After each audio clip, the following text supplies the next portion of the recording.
آپ لوگ اتنا چندہ کیوں مانگتے ہیں, اتنا زیادہ چندہ پھر لوگوں کو لگا دیا آپ نے؟ تو ویسے پاکستان میں بھکاری بہت زیادہ ہیں, جہاں ہمیں بیکلیش آ رہا ہے, اور آپ نے بھی یوں کہتے ہیں کہ بھائی بھکاری بنا دیا ہے, تو کیا ایسا ہی ہے واقعی؟ دیکھیں دعوت اسلامی میں کتنے لوگ چندہ کرتے ہیں, اگر آپ غور کریں دعوت اسلامی تو ملینز لوگوں کی تحریک ہے الحمدللہ. اور دعوت اسلامی کے اگر 40,000 امپلائیز ہیں تو سارے چندہ نہیں کرتے. اگر یہ بار بار کہتے ہیں نا کہ جو باہر ڈبے لگے ہوئے ہیں یا باکسز لگے ہوئے ہیں, تو چونکہ میں اچار کا نگران ہوں, میرا خیال ہے پورے پاکستان کے تمام اس مجلس کے اراکین 2,000 کے قریب ہوں گے جو کام کر رہے ہیں. اب 2,000 افراد 25 کروڑ کے ملک میں 2,000 افراد ہیں جن کا کام باکس جا کے کھولنا ہے. باکس لگائیں گے تو کھولنے والا بھی تو کوئی چاہیے نا. اچھا اگر اس کو پازیٹیولی لیں تو وہ 2,000 لوگ کون ہیں؟ وہ بھی غریب لوگ ہیں, ان کو جاب مل گئی ہے, ان کو جاب مل گئی, وہ جاب کر رہے ہیں. اب دعوت ان کو ٹارگٹ ہوتا ہے باکس نہیں بھرے گا تو آپ کو سیلری نہیں ملے گی. ان کا باکس بھرنے سے کوئی تعلق نہیں, ان کو باکس کھولنے سے تعلق ہے. وہ پر باکس جتنا کھولے 10 روپے نکلے یا 1,000, ہاں ان کا اتنا ہی, لاکھ روپے میں زیادہ نہیں ملے گا, کم پہ کم نہیں ملے گا. ان کی ٹائمنگز ہے, کچھ لوگ ٹائم کے اجیر ہیں, کچھ لوگ کام کے اجیر ہیں, ٹھیک ہے نا. اب دعوت اسلامی کی اگر 40,000 امپلائیز ہیں, اس میں سے 2,000 لوگ وہ ہیں جن کا یہ کام ہے, تو باقی 38,000 تو دین کی خدمت کر رہے ہیں نا. میجورٹی تو اس کی کیلکولیشن تو کریں, آؤٹ آف 40,000 2,000 بنتے کتنے ہیں؟ 5%.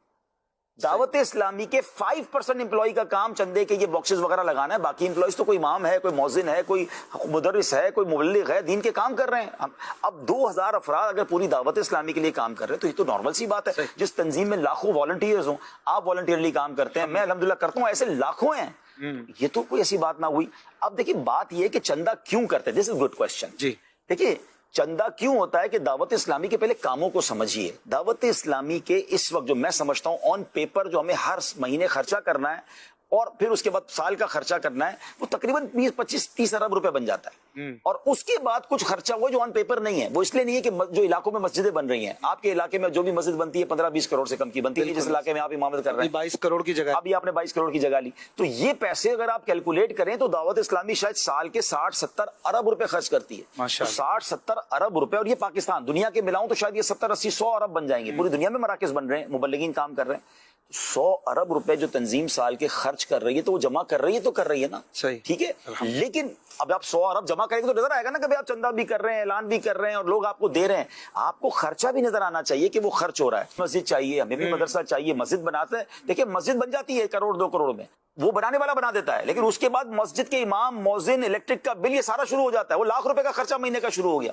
ہمارا تو خرچہ بڑھتا ہی جا رہا ہے, ہمیں اس پہ غم نہیں ہے. لاکھ روپے تو کم بتا رہے ہیں, اب 2-4 لاکھ روپے لگ جاتا. اب مدرسہ بنائے تو 5-6 لاکھ پہ پہنچ جائے. اب آپ سوچیں کہ ہمارا یہ نیت ہے, ہم تو دعا کرتے ہیں اگر آج دعوت اسلامی 25-30 ارب روپے جو پیپر پہ خرچہ کر رہی ہے, اللہ کرے یہ 300 ارب خرچہ کرے.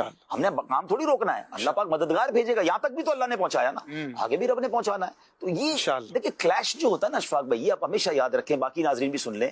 جب آپ کام کرتے ہیں نا بھائی, کاروباری لوگوں سے پوچھیں, جب آپ کی کام میں ترقی ہوتی ہے, آپ کی فیکٹری میں مال بکنا شروع ہو جاتا ہے, تو کیا ساری مارکیٹ آپ کو اچھا کہہ رہی ہوتی ہے؟ حاسدین سامنے آ جاتے ہیں, کاپیز بننا شروع ہو جاتی ہیں, نقل آنا شروع ہو جاتی ہے. تو آپ جب اتنا بڑا دین کا کام کر رہے ہیں تو بیکلیش آئے گا, کچھ لوگوں کو پرابلم ہوگی, کچھ کے مفادات کو ٹھیس پہنچے گی. آپ یا رسول اللہ کہیں گے تو کسی کو ایشو ہوگا, آپ ہر صحابی نبی جنتی جنتی کہیں گے تو کسی کے مفاد پہ ضرب پڑے گی, آپ نبی پاک کی ختم نبوت پر بات کریں گے تو اس لابی کو پرابلم ہوگا.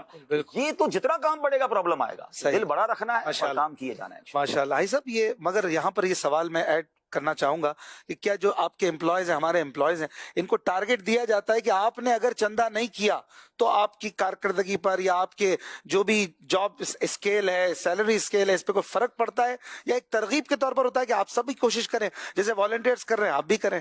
دیکھیں ٹارگٹ تو دیے جاتے ہیں کہ آپ اتنا کریں, لیکن کوئی نہیں کرتا تو اس کی تنخواہ نہیں کاٹی جاتی, اس پر اس کو فارغ نہیں کیا جاتا. فورس ایسا کچھ بھی نہیں ہے. ایسا اگر ہے مثال تو سامنے آ جائے. دیکھیں 40,000 امپلائیز ہیں, ان 40,000 امپلائیز کی ہو سکتا ہے کہ 3,000 سپروائزر ہوں. ان سپروائزر میں کوئی ایک بندہ ہو سکتا ہے جو تربیت اس کی درست نہ ہوئی ہو, اس نے کوئی ایسا جملہ کہہ دیا ہو. تو آپ کبھی بھی 1-2% کے اوپر فیصلہ نہیں کر سکتے پوری آرگنائزیشن کا.